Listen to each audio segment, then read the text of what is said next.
मैं एक चीज़ यहाँ पे और कहूँगा, मैं सुशील जी से भी मिला और भी कई रेसलर जिनका आपने नाम लिया उनमें से 2-3 से मिला, लेकिन आपसे मिलने के बाद लगा कि आप सिर्फ एक रेसलर नहीं हैं, आप दिल के भी बहुत अच्छे इंसान हैं। मैंने इतनी देर में बहुत मज़ा आ गया आपसे मिलके। हमारे देश किस किस दिशा में जा रहा है, जहाँ हमारे देश के मेडल लाने वाले लोगों को अगर सड़क पे बैठना पड़ रहा है, थोड़ा सा दुख तो लगता है। शुरुआत का जीवन मतलब आपका व्हील चेयर पे गुजरा है, तो ये तो एक अपोजिट सा हो गया सब कि आप व्हील चेयर पे थे और आज मुझे ऐसा लगता है कि आप मतलब हम जैसे लोग तो 2-4 भी अगर सामने आ जाए तो कचरा सा हो जाएगा।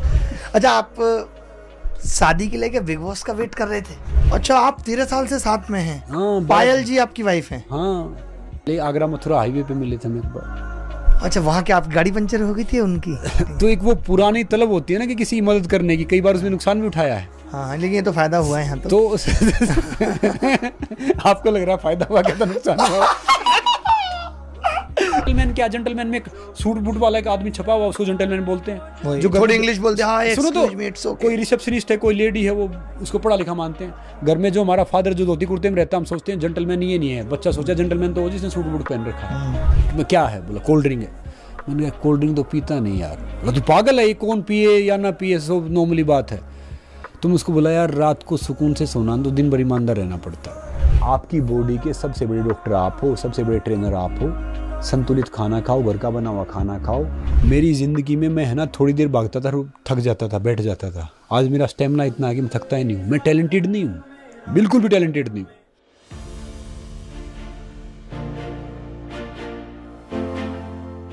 नमस्कार, मैं अभिनय आप सबका स्वागत करता हूँ। कैसे हैं? उम्मीद करता हूँ कि अच्छे होंगे। मैं बहुत दिनों से आप देख रहे होंगे लगातार एक ही चीज़ पे फोकस करता हूँ कि अगर ज़िंदगी में सक्सेस पानी है तो आपका फिट रहना बहुत ज़रूरी है। सबसे पहले मेंटली फिट होना ज़रूरी है और उससे भी पहले ज़रूरी है कि आप फिजिकली फिट हो। तो आज का जो हमारा सेशन होने वाला है वो देश के बहुत बड़े रेसलर संग्राम के साथ होने वाला है। ये बहुत ही जीवन में इन्होंने अचीवमेंट किए हैं, उन सब पे भी हम बात करेंगे और आप जानेंगे कि कैसे मतलब बहुत सारी मुश्किलों से निकल के और यहाँ तक का इन्होंने सफ़र तय किया और आपके लिए क्या सीख है जो आप भी अपने जीवन में अच्छा कर सकते हैं। हम ये भी सीखेंगे कि सक्सेस मिलती कैसे है और आपकी सक्सेस में कैसे फिजिकल हेल्थ का रोल है जो आप अभी तक नहीं समझ पाते हैं। तो चलिए शुरू करते हैं आज का ये सेशन। बहुत बहुत स्वागत है आपका। Thank you so much. और आप सब ने मुझे यहाँ बुलाया, वाकई मैं बड़ा शुक्रगुजार हूँ और आपकी ऑडियंस से जुड़ने का मौका मिलेगा। थैंक यू, ये आपका प्यार है। तो पहले हम कुछ छोटी छोटी सी बातें आपसे जुड़ी हुई करेंगे, जैसे कि हरियाणा के एक छोटे से गांव से आप हैं और वहाँ से रेसलिंग तक और फिर बॉलीवुड तक का सफ़र, और मतलब आपकी स्टोरी जो है वो बहुत इंस्पायरिंग है। तो थोड़ा सा तो मैं चाहूँगा कि उस पर आप जल्दी जल्दी बताएंगे कि कैसे आप, कब आपने ये सोचना शुरू किया था कि आप भी जीवन में इतना बड़ा मुकाम हासिल करेंगे, कि आप भी बिग बॉस जा रहे हैं और भी बहुत सारी, वो तो बहुत छोटी चीज़ें आपने जीवन में पाया है। तो कब से ये सोचना शुरू किया था, कब से आपको लग गया था कि यार मुझे कुछ अच्छा करना है, बड़ा करना है लाइफ में? देखिए क्या होता है कि ज़िंदगी है ना एक अपॉर्चुनिटी है, अभी हमारे ऊपर हम कैसे लेते हैं। मेरा जन्म एक बहुत हम्बल फैमिली में हुआ, हरियाणा में, रोहतक जिले में मेरा गांव पड़ता है मदीना। मतलब हम्बल फैमिली हरियाणा में, ये मैं थोड़ा समझ नहीं पाया। वहाँ तो बहुत खतरनाक होते हैं। नहीं, मतलब मैंने हम लोग जैसा देख पाया नहीं, हम्बल फैमिली या नहीं, मतलब एक ज्वाइंट फैमिली थी। मुझे आज भी याद है कि आजकल बच्चे बात करते हैं कि भैया आपको इतना प्रोटीन खाना है, इतना विटामिन खाना है, ये चीज़ें खानी है। मैं सबसे कहना चाह रहा हूँ कि जहाँ पे सुविधाएं होंगी ना, वहाँ पे लेगेसी छूट ही नहीं सकती। रेयर कोई केस देखोगे आप। और मैं कह रहा हूँ कि प्रोटीन विटामिन ये सब उस टाइम पे गिनती की रोटियां मिलती थी। हमारी डाइट क्या होती थी कि खेत में गन्ना चूस लिया, वो भी किसी के दूसरे, कोई थोड़ा चना खा लिया। और फिर एक इंसान तो होता है जो ठीक होता है, एक इंसान वो होता है जिसको फिजिकल दिक्कत होती है। हाँ, मतलब ये बहुत लोगों को नहीं पता होगी, इनके बारे में मैं बता दूं कि अर्थराइटिस से आप गुजरे हो। ये क्या होती है, एक बार इसके बारे में भी थोड़ा सा मैं जानना चाहूँगा कि शुरुआत का जीवन मतलब आपका व्हील चेयर पे गुजरा है, तो ये तो एक अपोजिट सा हो गया सब कि आप व्हील चेयर पे थे और आज मुझे ऐसा लगता है कि आप मतलब हम जैसे लोग तो 2-4 भी अगर सामने आ जाए तो कचरा सा हो जाएगा। नहीं, देखिए क्या है कि मैं छोटा था तो मुझे ऐसे सरगर्म हो गए, पैरों में दर्द स्टार्ट हो गया, धीरे धीरे फिर ऊपर आया। हालांकि मेरी स्टोरी डिस्कवरी ने सब ने फीचर की थी, जहाँ पे ऋतिक रोशन से लेके सलमान खान साहब से लेके सब ने मेरी स्टोरी बताई डिफरेंट प्लेटफॉर्म पे।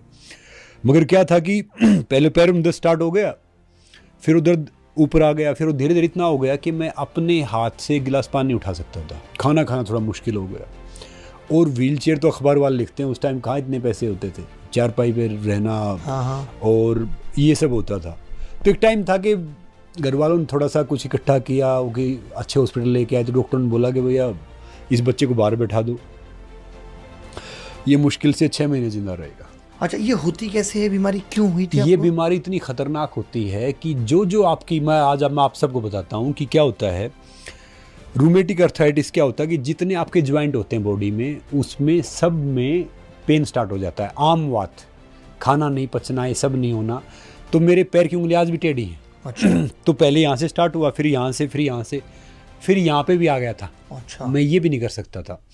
तो डॉक्टर क्या करेंगे, दवाई देंगे, स्टीरॉइड देंगे, कुछ देंगे, तो क्या होगा, ब्लड पतला हो जाएगा। वो ऐसे है ना, ऐसे। हाँ। तो हमें लगेगा थोड़ा आराम आ गया, मगर छोड़ने के बाद वो हड्डियाँ घिस जाएंगी और फिर वो गैप बन जाएगा। डॉक्टर कहते हैं कि इस बीमारी का कोई इलाज है ही नहीं। मैं कहता हूँ कि ये बीमारी 100% क्योरेबल है। ऐसी कोई बीमारी है ही नहीं कि जिसका इलाज नहीं हो सकता।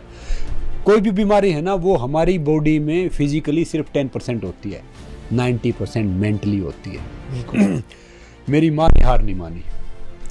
मेरी माँ, डॉक्टर कहते मसाज मत करो, मेरी माँ दिन में मुझे 15-15 बार मसाज करती थी। कभी तिल के तेल से, कभी मस्टर्ड ऑयल से, कभी देसी घी से, कभी आयुर्वेदिक की उससे। और मैंने एक बार गांव में ऐसी मिट्टी कुश्ती देखी जहाँ पे, क्योंकि हरियाणा में क्या है, हरियाणा, यूपी, पंजाब, यहाँ पे पहलवानी थोड़ी फेमस है। और आजकल तो बहुत फेमस है। पहलवान कौन होता है? जो इंसान शारीरिक रूप से, मानसिक रूप से, शारीरिक रूप से प्रथम होता है, वो पहलवान होता है। बिल्कुल। तो मैंने गांव में देखा कि मिट्टी कुश्ती हो रही, थोड़ा सा घी मिल रहा, थोड़ा दूध मिल रहा, थोड़े पैसे मिल रहे और इज्जत भी होती। तो मैंने सोचा काश यार मैं भी पहलवान होता। मेरा बड़ा भाई स्टेट लेवल का रेसलर था उस टाइम पे। तो मैंने इनको बोला कि भैया मुझे वहाँ लेके चलो जहाँ पे अखाड़ा है। मैं गया, अखाड़े में सब हंसते थे। मैंने उससे बोला कि जी मैं भी पहलवान बनना चाहता हूँ। क्यों आ गए भैया?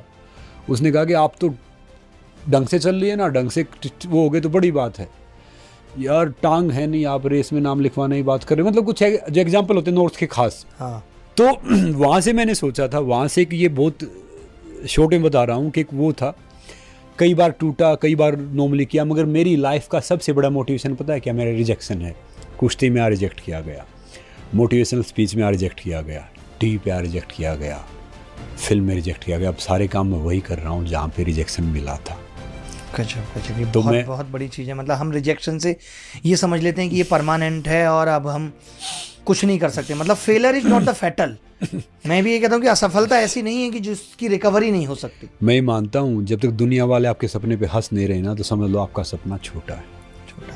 और जब वो पूरा होगा तो मजा भी उतना मिलेगा नहीं, लोग नहीं हंसेंगे। और जिस पे जमाना हंसता है, इतिहास वही रचता है। और इतिहास है ना, पागलों में से कोई रचता है। और इतिहास है ना, कलम से नहीं लिखा जाता, इतिहास हौसलों से लिखा जाता है। वो कहते हैं ना कि जिंदगी में तलब लगी है मंजिल की, जिंदगी में तलब लगी है मंजिल की, खुद को आग में झोंक देंगे। ठोकरे कह रही है कि मारा जाएगा, ठोकरे कह रही है कि मारा जाएगा, हौसले कह रहे हैं कि देख लेंगे। वही सारा खेल हौसले का है, आपकी हिम्मत का है कि आप कब तक नहीं टूटते, आप कब तक धैर्य रख पाते हैं कुछ भी पाने में। ये एकदम बड़ी औसम बात आपने कही। मजा आ रहा है आपके साथ बात करने में और बड़ी लंबी चौड़ी ये बात चलने वाली है जी। तो वहां से फिर आपने सोचा कि यार रेसलिंग करते हैं। कब की बात है जब आपको लगने लगा था कि यार अब तो मैं रेसलर बन के रहूंगा? मैं ऐसे अखाड़े में जाता था और सब बच्चों से बहुत कमज़ोर था, वो सब कर लेते हैं, तो मिट्टी में ऐसे पीछे लेटने की कोशिश करता था, कभी यहाँ कभी वहाँ। तो मैंने उससे पूछा था ना कि जी मैं रेसलर बनना चाहता हूँ। तो उसने बोला कि आप रेसलर बनने की बात छोड़ दो। तो मैंने कहा आपकी नज़र में रेसलर कौन होता है, पहलवान कौन होता है? बोला जो अपनी कंट्री को रिप्रेजेंट करे, देश का प्रतिनिधित्व करे। तो मैंने कहा इनमें से कोई कर रहा है? बोला नहीं, तैयारी चल रही है, आज तक वहाँ तैयारी चल रही है। तो उस दिन मैंने सोचा था, देखो जब हमने शुरुआत की ना, हमारा टारगेट नहीं होता था कि भैया मेडल जीतना है, कुछ करना। हमारा टारगेट ये था कि जॉब मिल जाए। जो इंडिया में टैलेंट अब जाके थोड़ा सा हुआ है। मुझे आज भी याद है, एक बार मैं सीनियर वर्ल्ड रेसलिंग चैंपियनशिप में जा रहा था, फेडरेशन टूटी थी, वीज़ा फी घर से देनी पड़ रही थी। तो सुबह शाम तक मैं घूम रहा था, यूरोप जाना था, हंगरी बुडापेस्ट के। भैया 45 रुपये किससे मांगूँ, इससे मांगूँ, उससे मांगूँ, इससे मांगूँ। पहले हम स्पोर्ट्स या खेलना स्टार्ट करते हैं, शरीर अच्छा हो जाएगा, फिर जॉब मिल जाएगी, फिर बहन की शादी, भाई की पढ़ाई, करते करते 70-80% टैलेंट वेस्ट हो जाता था। फिर पॉलिटिक्स ये जाएगा, ये रहेगा। तो मतलब आजकल तो बहुत फैसिलिटी है, हद से ज़्यादा है। तो जब मैंने सोचा था ना कि ये काम करना है, और एक क्या होता है कि एक आम इंसान तो कर सकता है, जो फिजिकल थोड़ा सा हो ना, उसके लिए 3 गुना ज़्यादा मुश्किल होता है। बिल्कुल। देखो भी देखनी है। मेरी ज़िंदगी में मैं है ना थोड़ी देर भागता था, थक जाता था, बैठ जाता था। आज मेरा स्टेमिना इतना है कि मैं थकता ही नहीं हूँ। मैं टैलेंटेड नहीं हूँ, बिल्कुल भी टैलेंटेड नहीं हूँ। कोई इंसान 1 मिनट में सीखेगा तो मैं उसको गधे की तरह 3 दिन में सीखूंगा। कोई मान लो किसी ने सीख लिया 1 घंटे में तो मैं उसको 10 घंटे में सीखूंगा। मगर मैं कह रहा हूँ मैं हार्ड वर्किंग इंसान हूँ और हार्ड वर्क टैलेंट को हमेशा बीट करता है। मैं बहुत कमज़ोर था, फिर एक टाइम था मैं 120 केजी में मैंने सीनियर नेशनल मेडल जीता। फिर 96 में मैं इंडिया के लिए कई साल खेला।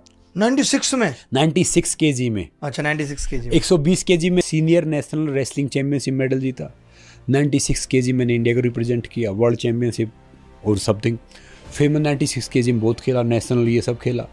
और अब मेरा वेट है 82, 83, 84 ऐसे, मतलब इतना।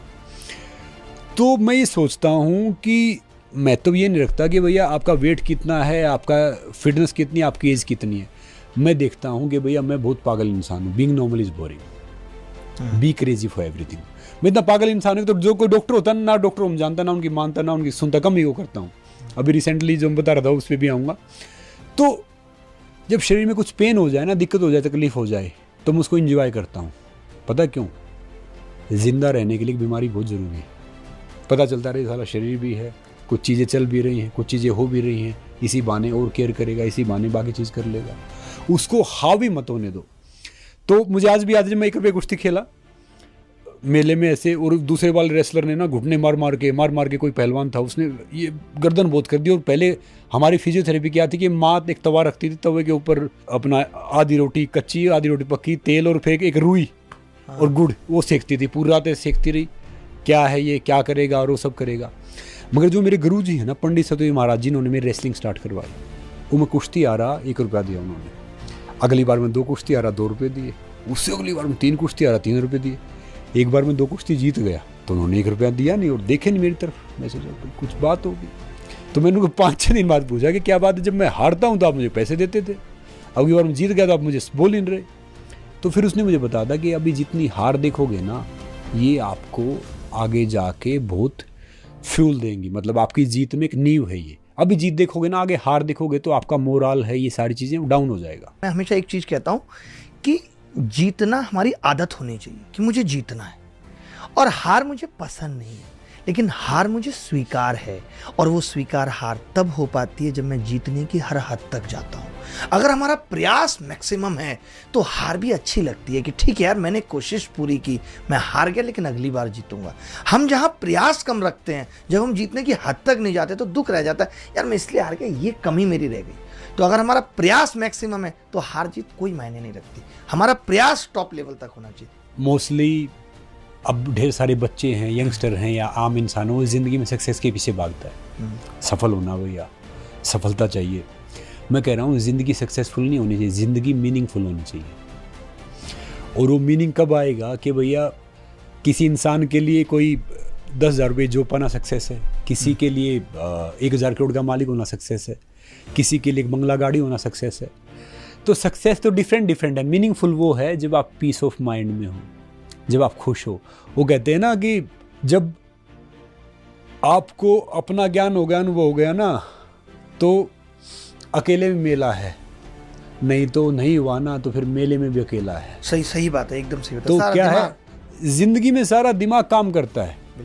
और ये दिमाग ऐसी चीज़ है, ये इतनी पावरफुल चीज़ है, जैसा हम सोचते हैं वैसा बन जाते हैं। पुरानी कहावत है, जैसा खाएंगे वैसा होगा मन, जैसा पिएंगे पानी वैसे निकले ही पानी, जैसी संगत वैसी रंगत।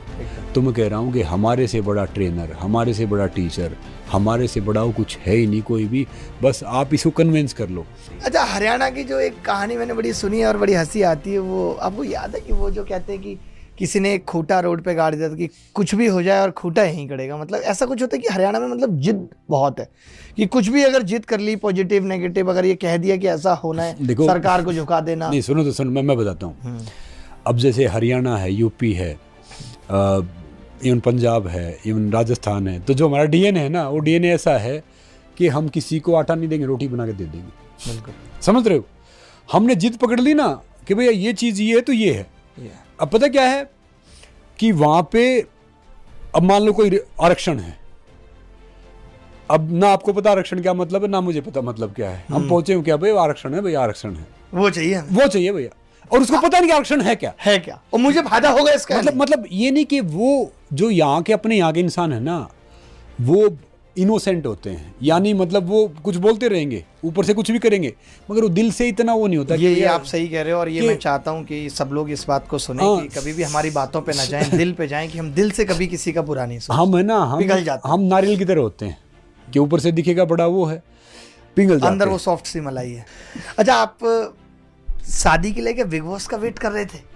अभी शादी को भी 1 साल होने वाला है। पहले तो मैं चाहूँगा कि आप शादी चल कैसी रही है, थोड़ा सा इस पे, हम शादीशुदा ज़िंदगी कैसी चल रही है, और क्या शादी की नींव बिग बॉस में रखी गई थी, थोड़ा सा इस पे प्रकाश डालेंगे? नहीं देखो, बिग बॉस जैसे तो मैंने ढेर सारे शो किए हैं।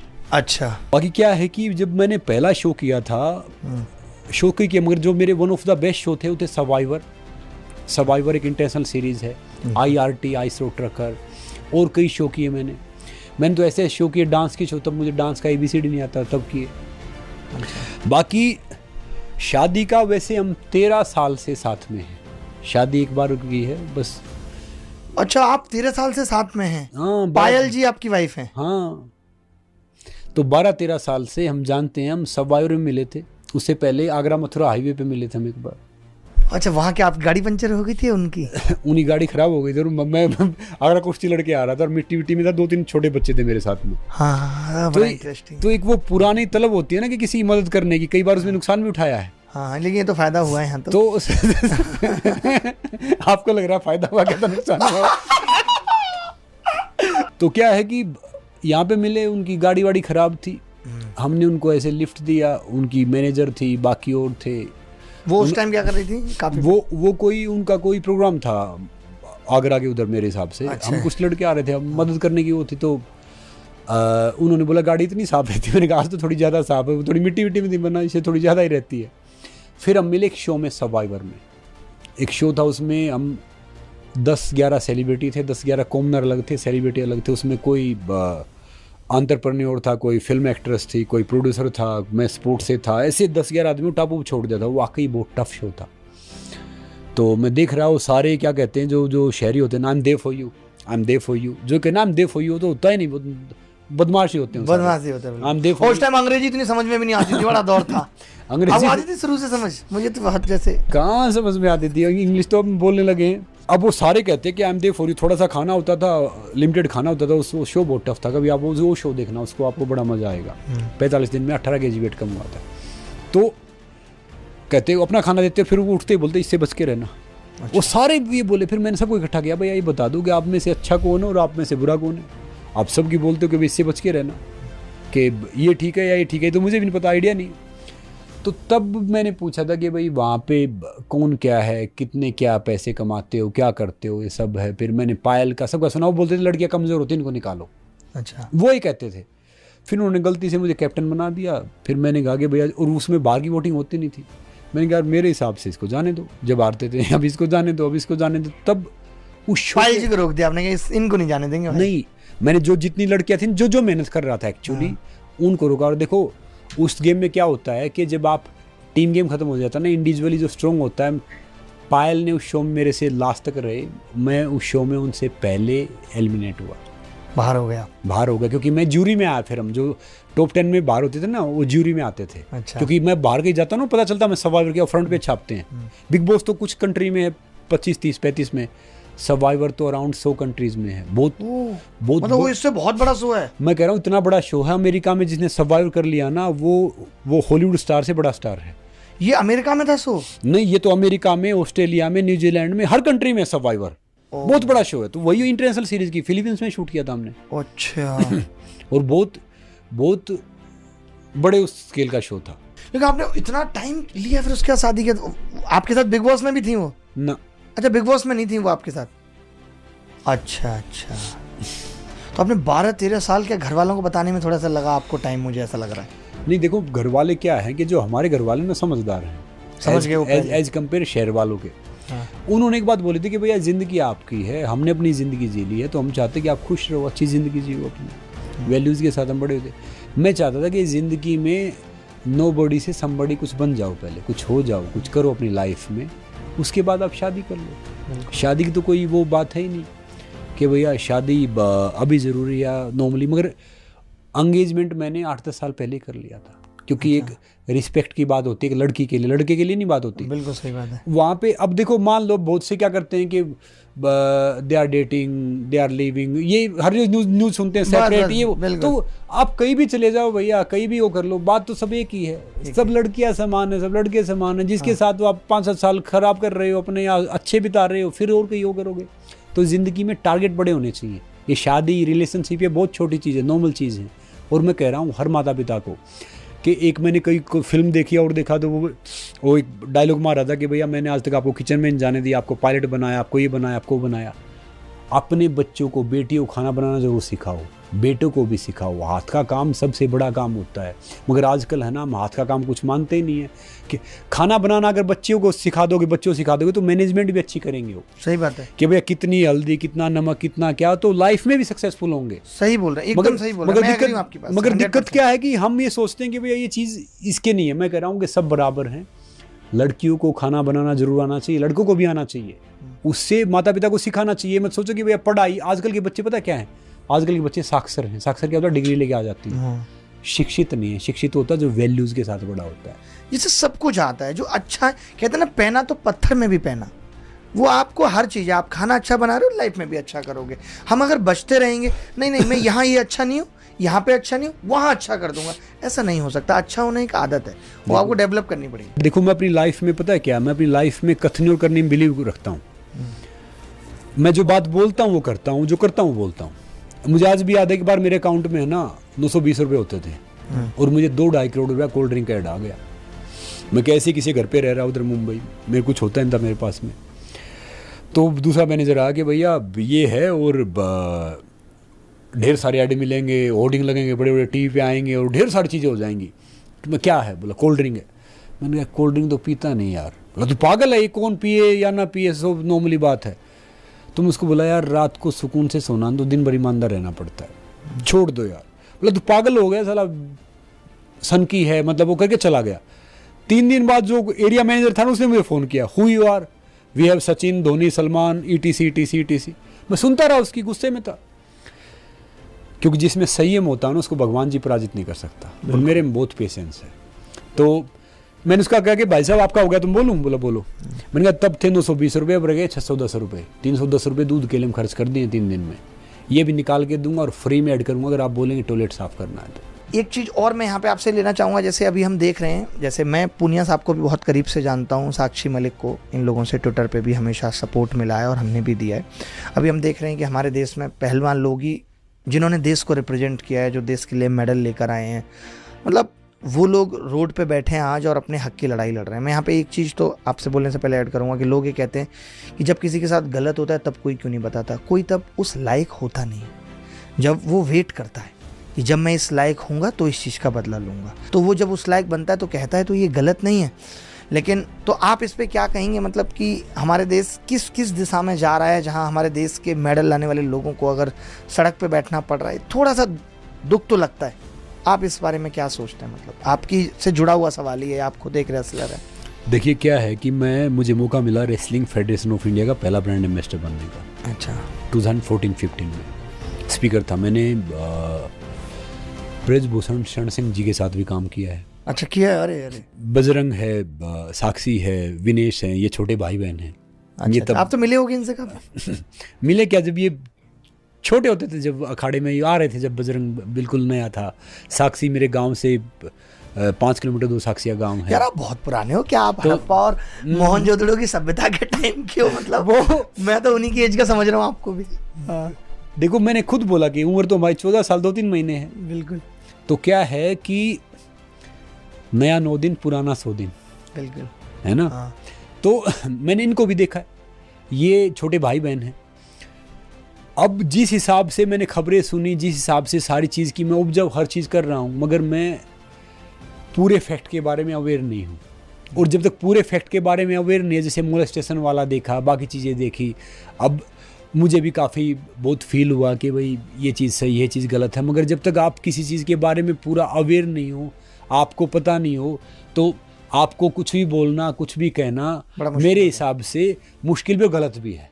देखो, लेकिन देखिए मैं तो यहाँ पे देखिए जब अब मैंने आपके साथ काम किया है, आप मेरे साथ बहुत अच्छे हैं, मैं उनके साथ काम कर रहा हूँ, मेरे साथ बहुत अच्छा है। अब कल को आप में देखो कमी तो सब में होती है, बिल्कुल बिल्कुल, चाहे भगवान राम हो, भगवान कृष्ण हो, आप हो, मैं, कोई भी हो, मतलब परफेक्ट तो बहुत कम होते हैं।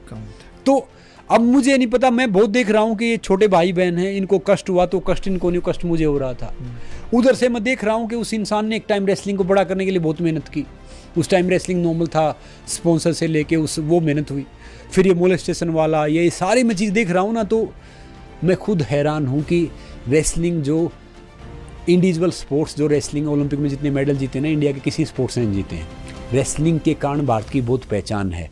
हमने पहला इंडिविजुअल मेडल ओलंपिक में 1952 में केडी जाधव साहब ने जीता था। फिर सुशील ने जीते 2 मेडल, योगेश्वर ने जीते। अच्छा, मैंने सुशील, योगेश्वर, हमने साथ में एक ट्रेनिंग सेंटर में बहुत अभ्यास किया, जहाँ पे बजरंग तब छोटा था, तो बजरंग ने जीता। साक्षी पहली फीमेल बनी जिसने ओलंपिक मेडल जीता। तो मैं ये सब की ग्रोथ देखी है, मैंने इन सब का स्ट्रगल देखा है, मैंने सबका वो देखा है। और मैं तो मानता हूँ कि मैं तो बहुत छोटा सा रेसलर हूँ, मतलब बहुत छोटा सा। मैं तो हमेशा अपने जीरो समझता हूँ कि भाई कुछ अचीव करना, कुछ करना लाइफ में। तो मैं चुप इसलिए हूँ, खामोश इसलिए हूँ, सारी एक्टिविटी देख रहा हूँ कि भाई मैं कुछ बोलूँ, कहीं मेरे उससे कोई किसी के लिए कोई शब्द गलत ना निकले, कि गलत निकले तो क्या पता कि वो सही है या वो गलत है, और फिर वो चीज़ मैं वापस नहीं ले सकूँ। तो इसे अच्छा ही। और दूसरा क्या है कि ना मैं सुप्रीम कोर्ट हूँ, ना मैं गवर्नमेंट हूँ, ना मेरे हाथ में कोई सज़ा है, देना है या लेना है। तो मेरा पॉइंट ऑफ व्यू और मेरी चीज़ें कोई मैटर करती भी नहीं है, समझे? बिल्कुल नहीं, आपने एकदम सही बात की। बस मैं इतना चाहता हूँ कि जो हमारे देश के लिए जिसने कुछ किया है, जो सक्सेसफुल बना है, तो we should respect that success. नहीं, देश के लिए सक्सेसफुल बना वो नहीं, देश के लिए एक आम इंसान है, उसको भी रिस्पेक्ट होनी चाहिए, खिलाड़ी को भी रिस्पेक्ट होनी चाहिए, हर फील्ड के उसको रिस्पेक्ट होनी चाहिए। मैं मानता हूँ एकदम, जो भी, क्योंकि देश का संविधान है उसमें सब बराबर हैं। और खिलाड़ी जिन्होंने देश के लिए मान सम्मान लेके आए हैं, इतनी इज्जत दी है, एक यूथ के लिए आइकन है। तो ये देखना एक बहुत दुखद है कि भाई कोई भी स्पोर्ट्स में या किसी चीज़ में भी कोई ऐसी चीज़ हो रही है। नहीं, मैं तो बस इतना ही चाहता हूँ और रिक्वेस्ट करना चाहता हूँ आपके साथ बैठ के यहाँ देश के प्रधानमंत्री से भी, कि जब आपको कई बार महसूस होता है तो आप हेल्थ पे विराट कोहली से भी बात कर लेते हैं। तो ये हमारे देश का सम्मान था। आप अगर 1 या 2 मिनट देते तो शायद इनको भी बड़ी संतुष्टि मिलती। और अभी भी अगर आप इस गुजारिश को सुन रहे हैं तो बस इस चीज़ को हम यहीं पे ख़त्म करेंगे। नहीं, वैसे क्या है कि फेयर जांच की बात होनी चाहिए, जो पारदर्शिता से हो रही है काफ़ी चीज़ें, और नहीं है तो मैं यही चाहूँगा कि भैया जो भी इस मामले की पूरी इंक्वायरी है वो बहुत पारदर्शिता से होनी चाहिए, और वो होगी मेरे हिसाब से, जहाँ तक मुझे लगता है। और तब तक दोनों पार्टियों को कोई भी स्टेटमेंट देने पे बैन भी करना चाहिए। तब तक मैं यही चाहूँगा कि थोड़ा सा शांति बना के रखे। मैं समझता हूँ, देखो, जब दिल में दर्द हो या इंसान अपने आप को डिसरिस्पेक्टफुल महसूस करे या बाकी चीज़ें महसूस करे, वो थोड़ा सा पेन होता है, दोनों साइड से ये होगा। बिल्कुल। तो मैं तो दोनों से गुजारिश कर सकता हूँ। और देखो, हम चाहे कितने योग बन लें, कहते हैं ना कि एक सांप सीढ़िया गेम देखा है ना, हम चाहे कितने तुर्रम खा बन लें, अगर जहाँ पे गलती करते कुछ भी 99 पे गए तो सीधे 3 पे वो लौट के आएगा। जिसने जो गलती की है ना, वो तो उसको तो फल मिलेगा, और जिसने अच्छा किया उसको सीढ़ियाँ मिलती हैं 61 से 100 पे पहुँच। बस निर्बल के बलराम होते हैं। मैं एक चीज़ यहाँ पे और कहूँगा, मैं सुशील जी से भी मिला हूँ और भी कई रेसलर जिनका आपने नाम लिया उनमें से 2-3 से मिला हूँ, लेकिन आपसे मिलने के बाद लगा कि आप सिर्फ एक रेसलर नहीं है, आप दिल के भी बहुत अच्छे इंसान हैं। मैंने इतनी देर में बहुत मज़ा आ गया आपसे मिलके। अच्छा, आजकल का यूथ बहुत स्ट्रेसफुल है, मतलब स्ट्रेस बहुत है लोगों की लाइफ में। मैं ऑनलाइन पढ़ाता हूँ, बच्चे कमेंट लिखते हैं, सर बहुत टेंशन है, बहुत स्ट्रेस है, बहुत एंजाइटी है, बहुत डिप्रेशन है। क्या मेजर वजह हैं? क्योंकि देखिए, अगर नौकरी ना मिलने से स्ट्रेस है, मैं इस बात को नहीं मानता, क्योंकि नौकरी ना मिलने से अगर दुख है तो एक रिक्शे वाला कभी मुस्कुरा नहीं रहा होता। तो ऐसा तो नहीं है कि नौकरी नहीं मिली या नौकरी की चिंता इसलिए बहुत दुख है। मतलब अभी तो नौकरी हम ले सकते हैं, ऐसा तो नहीं है कि उम्र निकल गई, और उम्र निकल गई तो और भी बहुत कुछ करने को है। तो ये क्या वजह है जो आजकल का यूथ इतना कहता है कि स्ट्रेस बहुत है, वक्त नहीं है, टाइम की कमी है, और मूवी की टिकट दे दो, मैडम के साथ निकल गए। तो इस पर आप क्या कहना चाहेंगे थोड़ा? देखिए, मैं एक बात कहना चाहूँगा कि अगर मान लो आपको लिखना नहीं आता, आपके हाथ में पेन दे दो, आप क्या लिखोगे? गलत लिखोगे ना। बिल्कुल। तो जो हमारी बेसिक चीज़ें हैं ना, जो रूट से जुड़े हुए, वो हमने कम कर दिया है। आज भी मुझे याद है कि हमें घर वाले पीटते थे, पड़ोसी पीटते थे, स्कूल में टीचर पीटते थे, फिर घर वाले पीटते थे। हमें आज तक ये नहीं पता कि स्ट्रेस क्या, एंग्जाइटी क्या, डिप्रेशन क्या है। और हमारे फादर साहब की चप्पल है ना, जूती, वो कमर पे छपी रहती थी कितने नंबर की पहनते हैं। और जिससे डंडे से कुत्ता भगाते थे वो तो इतना पड़ रहा है। और आजकल के बच्चों को आप कुछ भी कह दो कि भैया स्ट्रेस है ये सब। मैं कह रहा हूँ बच्चों को अगर एक्चुअली भविष्य बनाना, उनको गुरुकुल में पढ़ाओ। सच कह रहा हूँ, सरकारी स्कूल में पढ़ाओ, वो वैल्यूज सीखेंगे। हमें पता, हम उस स्कूल में जाते थे जिसमें बोरी अपनी साथ लेके जाते थे। बिल्कुल, वो उसी बैठते थे, उसी पे वो सब कर रहे थे। या प्राइवेट स्कूल होते तो मैक्सिमम तब गांव में स्टार्ट हुए थे, उनमें हम सब पढ़े हैं। तो पढ़ाई से जेंटल, अब हमारा कायदा क्या है, जेंटलमैन क्या है? जेंटलमैन में एक सूट बूट वाला एक आदमी छपा हुआ, उसको जेंटलमैन बोलते हैं। जो थोड़ी इंग्लिश बोलते हैं, हाँ, सुनो तो, कोई रिसेप्शनिस्ट है, कोई लेडी है, वो उसको पढ़ा लिखा मानते हैं। घर में जो हमारा फादर जो धोती कुर्ते में रहता है, हम सोचते हैं जेंटलमैन ये नहीं है। बच्चा सोचा जेंटलमैन तो वो जिसने सूट बूट पहन रखा है। वो माँ जेंटलमैन नहीं है, माँ जेंटलवुमन नहीं है। जेंटलवुमन वो है जो वो बोल रहे। तो क्या है कि ये चीज़ें हम कल्चर से दूर जा रही हैं। स्ट्रेस, एंग्जाइटी, डिप्रेशन कारण उसका। सही बोल रहे हैं एकदम, क्योंकि आज से 20 साल पहले हमारी माओं ने 4-4 बच्चे पाल लिए, पूरे घर के कपड़े धो लिए, खाना बना लिया, फिर भी उन्होंने कभी ये नहीं कहा कि आज मेरे पास वक्त कम है। तो अगला सवाल मैं ये पूछना चाहता हूँ, जैसे हम मतलब रेसलिंग कर भी जाएँ काऊ टाइम पे, मतलब जैसे आप जाते हो तो एक डर सा ना लगता यार, काऊ ने कहूँ ऐसी जगह मार दो, मतलब थोड़ा डर तो लगत हो यार ना, इनको मतलब डर सा मन में आते हैं ना यार, नहीं मैं तो फोड़ ही दूंगा, मुझे तो इतनी ताकत है। एक हमारा कोच होता था, मैं कई कोचों से ऐसे मिला हूँ, जो एक हरियाणवी होता था, वो कहता था गाली देके कि भाई आज कर ले जो कुछ करना है, ये तेरी जीत ये तेरी हार तू फिर छोड़ दे, देख ले, साले इसके बाद फांसी तोड़ेगा तुम्हें, ये तेरा आखिरी मैच है। मतलब जो कोच होता था उसकी सोच ये रहती थी। एक कोच ये होता था कि भाई नॉर्मल ही चीज़ है यार, तुम तो कर लोगे। तीसरा ये कहता था कि भाई ये लाइफ का ये चांस आपको पता नहीं आगे मिले ना मिले। चौथा कहता था कि भाई जो आपका अपोनेंट है उसकी ये स्ट्रॉन्ग पॉइंट है, ये वीक पॉइंट है, ये चीज़ें हैं, ये चीज़ें उस पर रहता था। मगर मैं क्या सच बताऊं, चाहे वो मैच पहले खेला या आज खेला, जब तक रिंग पे नहीं जाओ, मैट पे नहीं जाओ ना, तो बाथरूम आता ही रहता है। जैसे टेंशन रहती है ना, आया सुनो तो रिंग पे चाहे कोई, मैं नहीं, कोई भी है, चाहे वो कोई भी, सही बोला, चाहे कोई झूठ कितना ही बोले, रिंग पे जाओ ना, तब तक बाथरूम आता रहता है। और जब सामने वाले के देख दो लगते हैं ना, मतलब वो हाथ बात ये सब कुछ, तब जाके थोड़ी बॉडी वार्म होती है। और अगर आप अपनी प्रैक्टिस का 30% भी आपने दे दिया ना, तो आप मैच जीत गए प्रैक्टिस का। और प्रैक्टिस का मुश्किल से 5, 10, 12% दिया जाता है, क्योंकि दोनों साइड थोड़ा सा। और कई बार तो आपको फीवर हो जाता है, वो होता है कॉम्पिटिशन फीवर।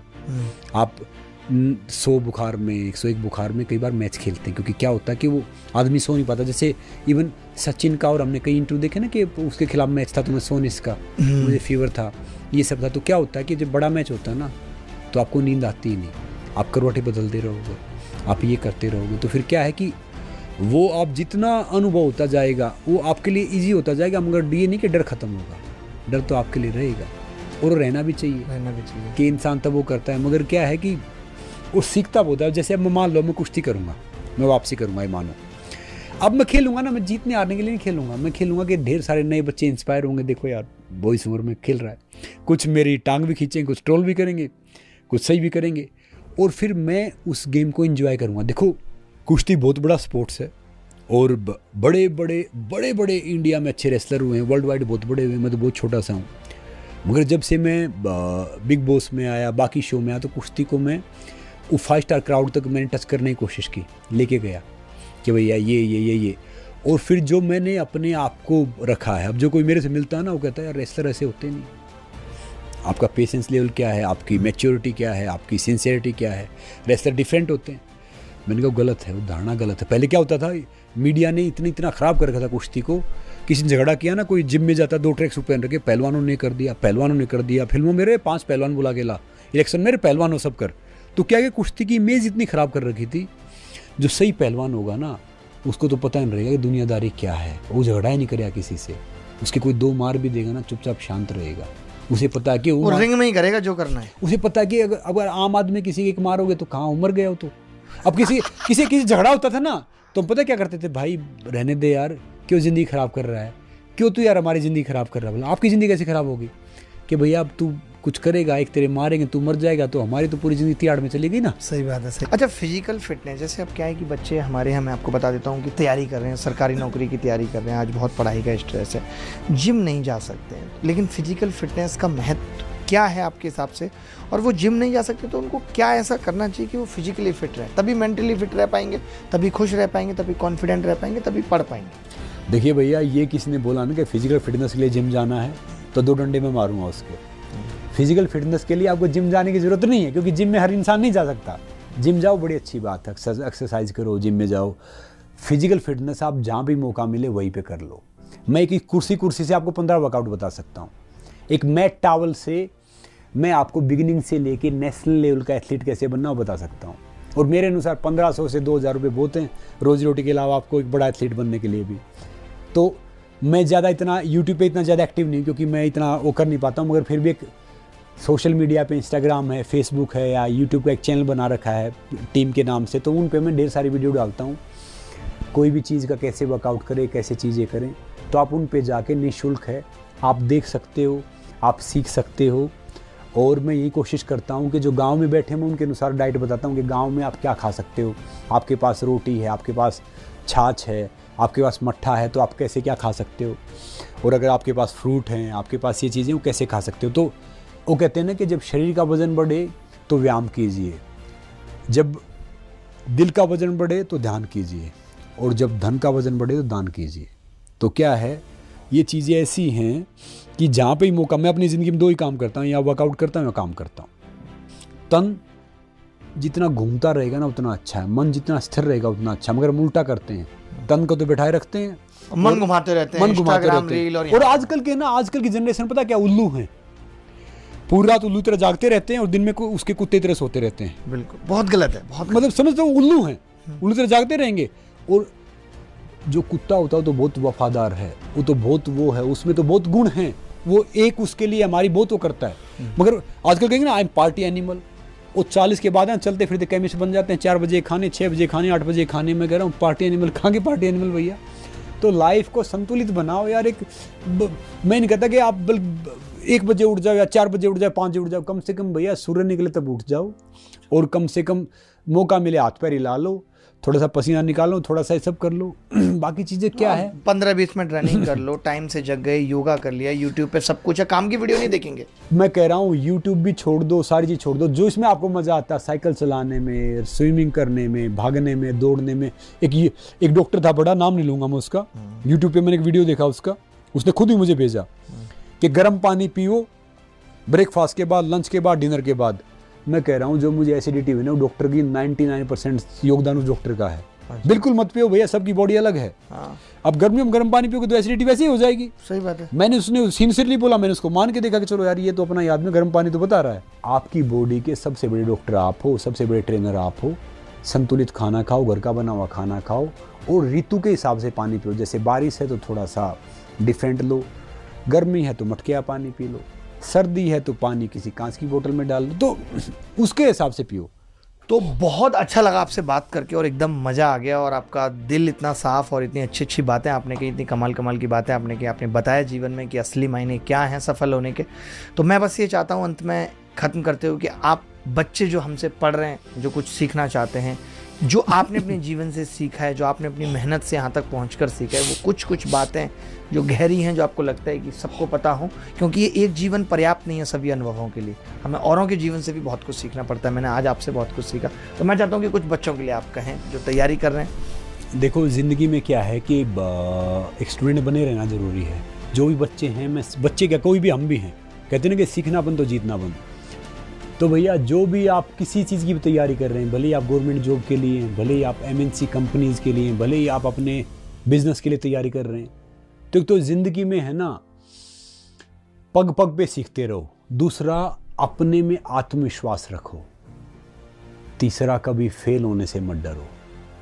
चौथा, कि भले ही कोई कुछ हो जाए, सामने वाले है ना हमारी ताकत और पैसे का अंदाज़ा लगा सकते हैं, मगर हमारी हिम्मत और हौसले का अंदाज़ा कोई नहीं लगा सकता।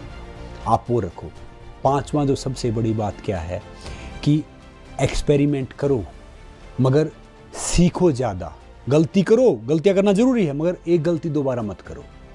तो ज़िंदगी में आपको कामयाब होना है, और सबसे ज़रूरी बात, बड़े सपने देखो। सपने तभी पूरे होंगे जब सपने देखेंगे।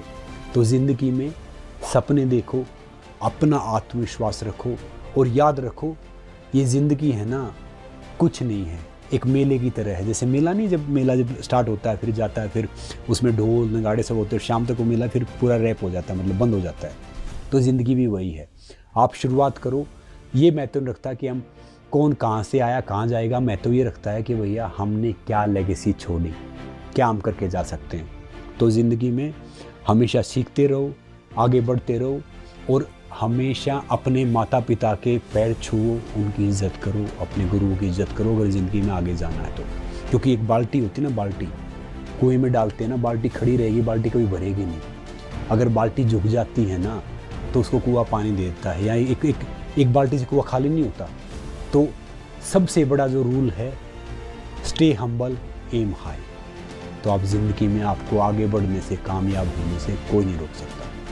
और आपकी कुश्ती का ही सीधा सा फंडा है कि कोई हारता तब तक नहीं कि वो गिर गया तो हार गया, जब वो उठने से मना कर देता है तब उसकी हार होती है। तो ज़िंदगी में असफलताएं आती रहेंगी, बट ऐसा नहीं है कि ये फैटल है कि अब ये ठीक नहीं हो सकती। असफलता के बाद ही सफलता मिलती है, और सफलता का मज़ा भी तभी है। तो फिर इसी तरीके से हम मिलते रहेंगे और बहुत सारी बातें करते रहेंगे। बहुत मज़ा आया, और देखते रहिए, प्यार बांटते रहिए। आप भी जो हम आपको सिखा रहे हैं वो आप औरों को भी सिखाते रहिए। धन्यवाद, thank you very much, thank you. नमस्ते।